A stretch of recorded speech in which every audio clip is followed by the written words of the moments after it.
Waduh, saya keinget saya ada hutang yang belum saya lunasi nih. Demikian suatu pagi, sang babe berkata kepada saya, "Hutang ke siapa, Be?" Saya pun bertanya heran. Dulu di tahun 98 ada seorang manajer di Pertamina memberi saya ide yang luar biasa. Dia mengajari saya dan memberikan banyak insight bahwa suatu hari nanti kebutuhan LPG akan naik sangat besar. Lalu dia mengurai detail dan rinci mengenai pabrik LPG, di mana 4 tahun kemudian pabrik itu kita miliki. Itu ide dia. Lalu saya janji akan memberikan dia sesuatu kalau bisnis ini jalan. Dan sekarang sudah 18 tahun saya keinget bahwa janji itu belum saya tepati. Pertamina, dia manajernya. Saya pun bertanya ingin tahu lebih jauh. Oh bukan, itu pabrik LPG swasta di mana sumbernya memang dari Pertamina, tapi bukan proyek negara, swasta murni. Dia mengatakan bahwa pasarnya akan meningkat sangat tajam, kebutuhannya sangat besar, dan dia benar. Oh, oke, saya pikir dia main proyek. Demikian saya komentar dan bertanya lagi, emang Babe janji apa ke dia? Saya tidak bilang langsung sih ke dia. Babe menjawab demikian. Saya hanya niat dalam hati. Saya heran dengan perkataannya. Namun belum sempat bertanya, dia berkata pada sekretarisnya, "Ada mobil apa di kantor?" Yang dijawab oleh sekretarisnya, "Ada Innova, Camry, Altis." Dan kebetulan memang di tahun itu kami baru membeli banyak mobil baru untuk mobil kantor. "Kasih saya yang Altis deh, semua surat lengkap dan mobilnya. Lalu carikan alamat bapak ini." Dia menyebutkan sebuah nama dan kartu nama yang sudah usang. Dengan sigap sang sekretaris mencari, dan dalam waktu 30 menit alamat sang manajer yang ternyata manajer tersebut sudah pensiun 10 tahun yang lalu ditemukan. Dia tinggal di sekitar Depok. Si Babe pun memutuskan berangkat dengan supirnya ke lokasi tersebut. Dia komentar singkat, "Saya harus tunaikan janji saya. Saya jalan dulu ya." Dia pun berangkat dengan riang. Siang, dia sudah kembali ke kantor di bilangan kebayaran baru yang tua tapi asri itu dengan wajah sumringah. Senang dia. Lalu dia berkata, "Puas saya." Lalu dia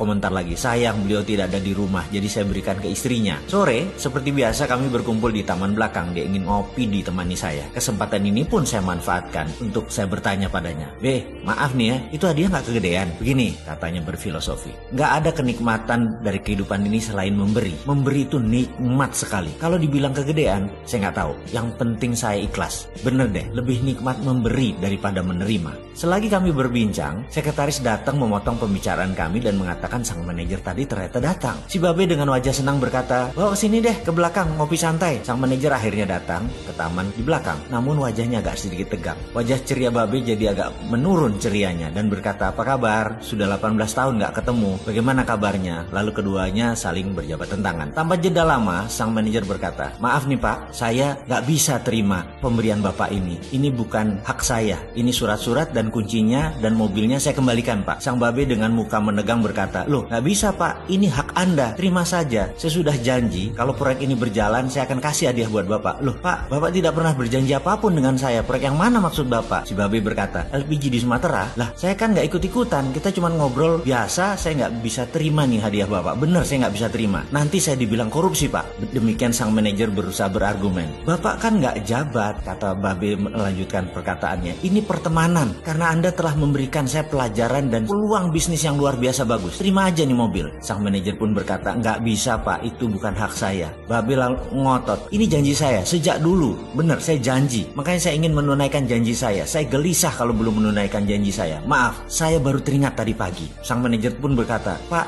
saya ini memang butuh uang, butuh biaya untuk obat-obatan. Bukan berarti saya harus menerima sesuatu yang bukan hak saya." Perdebatan itu memanjang dan saling menyatakan kebenarannya. Saya sebagai orang yang di tengah bengong mendengar perkataan argumen mereka berdua. Bagi saya, ini dua orang baik berdebat sesuatu yang baik dengan kebenaran masing-masing. Di mana akhirnya berdua bersepakat menerima dan memberi uang senilai 50 juta rupiah. Di mana keduanya di akhir perdebatan itu berpelukan dengan akrab dan aneh menurut saya. Karena sang Babe sampai menitikkan air mata ketika sang manajer akhirnya mau menerima. Saya hanya berkomentar dalam hati, "Ya Allah, terima kasih sudah dipertontonkan dua akhlak mulia di hadapan saya untuk saya ambil pelajaran akan janji yang harus ditepati dan hak yang harus dijunjung tinggi tanpa meminta lebih."